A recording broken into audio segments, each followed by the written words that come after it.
Yıl 1985, yer Beyrut. Cemaatin arasındaki o ismi ilk görüşte tanıdığınıza eminim. Efsanevi boksör Muhammed Ali. Ancak bu karede benim dikkati çekmek istediğim bir başkası. Namaz kıldıran bu beyaz sarıklı kişi. اخرجوا من أرضنا لتخففوا خسائركم فإذا بقيتم رح تدفعوا اللي بعمركم ما دفعتم هذا بيعود لإلكم. Ona Hizbullah'ın beyni de diyebiliriz, Nasrallah'ın sağ kolu da. Lübnan siyasetine tamamen hakim. Seçim stratejilerinden hareketin Suriye iç savaşında oynadığı role kadar. Hizbullah'ın en önemli kararlarının alındığı masada hep o vardı. Güvenilir, dirayetli, siyasi zekası yüksek. İsrail'e karşı 3 aşamalı planın sahibi. Hizbullah'ın yeni lideri. Naim Kasım. Ben Hamide Coşkun, GZT Dış Haberler Editörü. Bu serinin gelecek bölümlerinde de sizi yeni isimlerle tanıştırmaya devam edeceğiz. Siz de kanalımıza abone olup katılarak bize destek olabilir. Profilin yeni bölümlerinde anlatmamızı istediğiniz isimleri yorumlarda belirtebilirsiniz. Bazı isimler bir tarih kitabının sayfaları arasında değil, çatışmaların tam ortasında yazılır.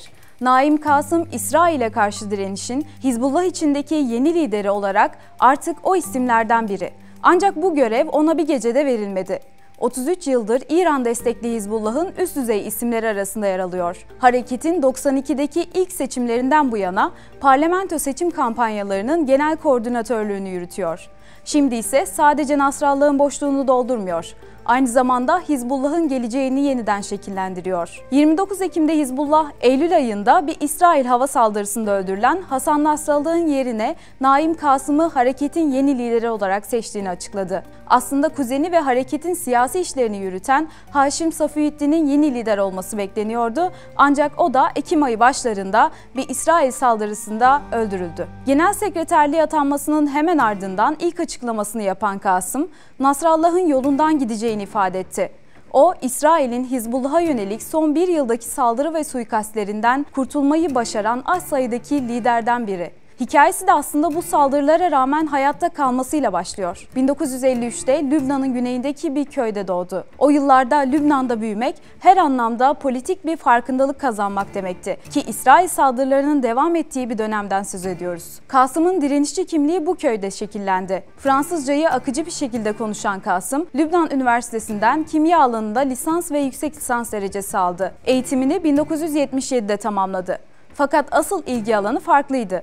Dini eğitim için Ayetullah Muhammed Hüseyin Fazlallah'ın öğrencisi oldu. Şeyh Naim bu dönemde hem ilahiyat bilgisini güçlendirdi hem de siyasi görüşlerini şekillendirdi. Ancak Fazlallah zaman içinde Hizbullah'tan ayrılarak kendi yoluna devam etti. O yıllarda Lübnan'da sadece var olmanın bile siyasi bir anlamı vardı. Kasım, Lübnan Müslüman Öğrenciler Birliği'nin kurucu üyesiydi ve 1974-1988 yılları arasında İslami Dini Eğitim Derneği'nin başkanıydı. Sık sık silah seslerinin yankılandığı, sokaklarda barikatların kurulduğu bir ortamda Kasım gibi gençler hem kimliklerini bulmaya hem de savaşla şekillenen bu dünyada bir yer edinmeye çalışıyordu. Kasım daha sonra Musa el-Sadr liderliğindeki Lübnan'daki Şii Emel hareketine katıldı. 79'da sadece Lübnan değil, tüm Orta Doğu'yu derinden etkileyecek bir olay yaşandı. İran İslam Devrimi. Kasım ve birçok Lübnanlı Şii için bu devrim adeta bir ilham kaynağı oldu. Bu yeni devrimci ideolojiyi benimseyen Kasım, kısa sürede Emel hareketinden ayrılarak Hizbullah'ın kuruluşuna zemin hazırlayan çalışmalarda yer aldı. 1982'ye gelindiğinde İsrail Lübnan'ı işgal etti ve bu işgal Hizbullah'ın doğuşunu tetikledi. İran devrim muhafızlarının da desteğiyle Kasım ve birkaç öncü isim Hizbullah'ın temellerini attı. Düşünün, daha 30'lu yaşlarında Lübnan'da kök salacak bir direniş hareketinin mimarlarından biri oldu. Halbuki o Hizbullah'a katılmadan 6 yıl önce kimya öğretmeniydi. Kasım için Hizbullah sadece İsrail'e karşı bir direniş değil, aynı zamanda Lübnan'daki Şii toplumu koruyacak, güçlendirecek bir yapıydı. O dönemde Lübnan siyaseti çeşitli dini ve mezhepsel gruplar arasında derin bir rekabet içindeydi. Hizbullah doğası gereği kapalı bir yapıya sahip. Liderlik yapısında hiyerarşi var ama bir o kadar da gizlilik esas. Kasım, Hizbullah'ın bu karmaşık yapıda Şii toplumunu birleştirici bir güç olarak konumlanması gerektiğini savunuyordu. 1991 yılında Genel Sekreter Abbas el-Musevi'nin yönetiminde Genel Sekreter Yardımcısı olarak atandı ve Musevi'nin ardından görevi devralan Hasan Nasrallah döneminde de bu görevi sürdürdü. Partinin seçim kampanyalarını yönetti ve önemli bir entelektüel ve ideolojik rol üstlendi. Nasrallah'ın liderliğe yükselmesiyle Kasım Nasrallah'ın sağ kolu ve sırdaşı oldu. Yıllar boyunca Hizbullah'ın en önemli kararlarının alındığı masada hep Kasım da vardı. 92 yılında Lübnan'da ilk kez gerçekleştirilen genel seçimlerde Hizbullah parlamentoya girme kararı aldı. Bu Hizbullah'ın resmi siyasi arenaya adım attığı ilk seçim olarak önemli bir dönüm noktasıydı. Kasım sık sık televizyona çıkıp gazetelere röportajlar veriyordu. Hizbullah'ın tarihine dair bir kitap bile yazdı. Hareketin içinden bir göz olarak Hizbullah'ı anlattı. 2002'de yayımladığı Hizbullah, İçeriden Hikaye adlı kitabında Lübnan'ın direniş mücadelesini ve Hizbullah'ın ideolojisini detaylandırdı. Ağustos 2011'de kitabının 8. baskısının tanıtımında yoksul Güney Lübnan'ı yeniden inşa etmemiz ve karşılığında silahlarımızı teslim etmemiz için bize milyarlarca dolar teklif edildi. Ancak onlara paralarına ihtiyacımız olmadığını ve direnişin sonuçları ne olursa olsun devam edeceğini söyledik ifadelerini kullandı. Naim Kasım 15 kitap yazarı ve Şii din alimi olarak tanınan bir isim. 1982'de Lübnan'da kurulan hareketin temel taşlarından biri olup direniş toplumu kavramını geliştirdi. Bu kavram Hizbullah'ın seçmenleri arasında İsrail'e karşı savaşabilen bütüncül bir toplum oluşturma çabasını ifade ediyor. Direniş Toplumu, Şehadet İradesi ve Zaferin İnşası adlı kitabında bu kavramı anlattı. 33 yıldır Hizbullah'ın ikinci adamı olarak biliniyordu. Evli ve 6 çocuk babası olan Naim Kasım, hareketin 8 üyeli Şura Konseyi'nde 3 dönem görev yaptı. Yıllar içinde Hizbullah'ın mitinglerinde ve dini seminerlerde sıkça görüldü ve hareketin birçok kişi için yüzü oldu. Kasım, Hizbullah'ın İran'a düzenlediği heyetlere de sık sık liderlik etti. Geçtiğimiz Ağustos ayında İran'da İsrail'in suikaste uğrattığı Hamas lideri İsmail Haniye için Ayetullah Ali Hamene'in katıldığı cenaze namazında görüldü. Haniye ile Mayıs'ta İran Cumhurbaşkanı İbrahim Reis'inin cenaze törenine katılmak üzere Tahran'da görüştü. Hizbullah'ın ilk günlerinde askeri faaliyetlerine katıldığı bilinmiyor.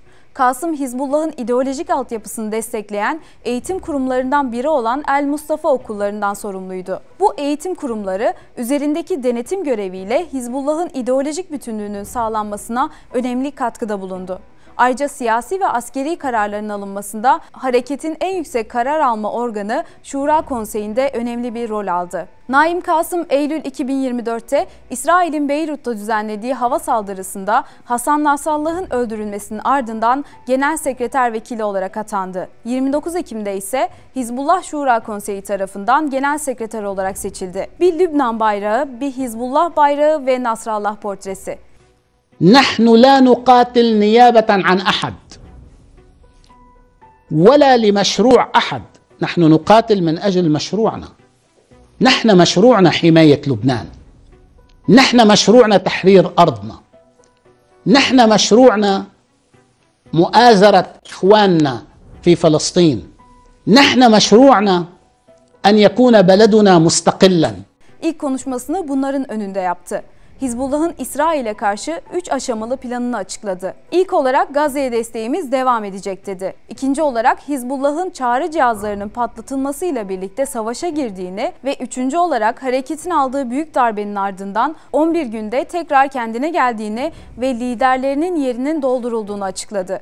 حالة من الاهتزاز ومن الطبيعي أن يؤثر على الوضع القائم وبالتالي لنقلكم نحن ما توجعنا؟ لا توجعنا، تألمنا، كانت ضربة كبيرة. Kasım'ın hayatı boyunca savunduğu en temel değerlerden biri İsrail'e karşı direniş. Bunun için pozisyonunu koruyacağını açıkladı. Ancak söylemleri Hasan Nasrallah kadar sert değil.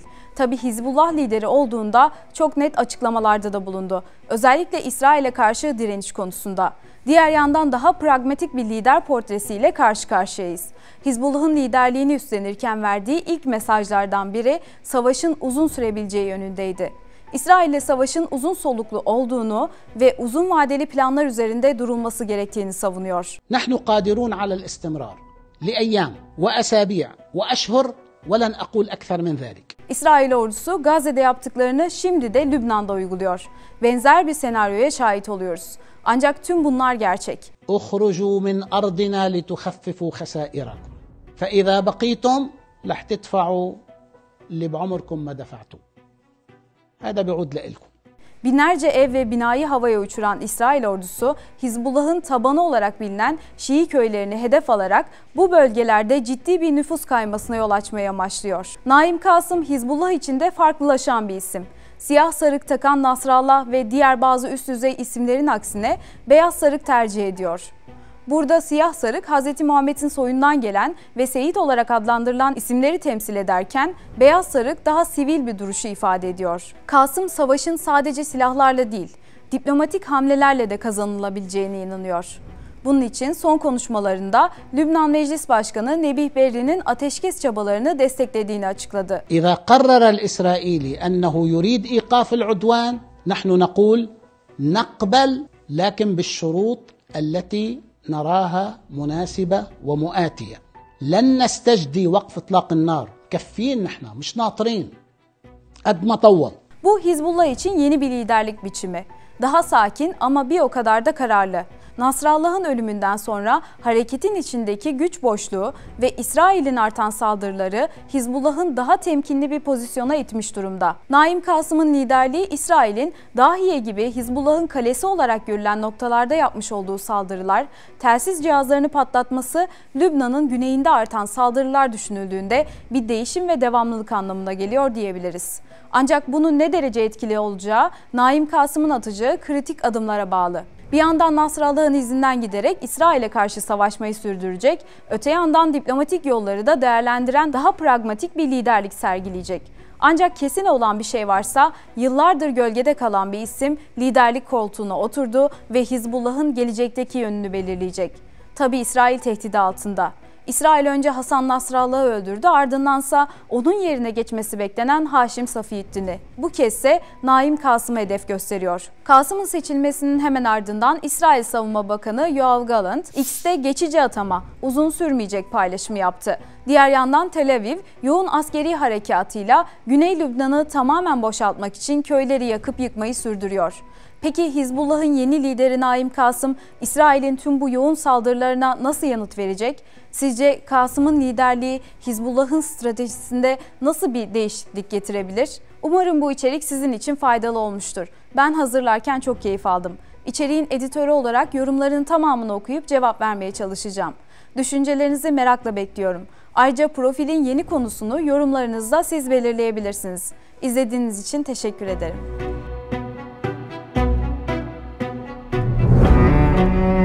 Yıl 1985, yer Beyrut. Cemaatin arasındaki o ismi ilk görüşte tanıdığınıza eminim. Efsanevi boksör Muhammed Ali. Ancak bu karede benim dikkati çekmek istediğim bir başkası. Namaz kıldıran bu beyaz sarıklı kişi.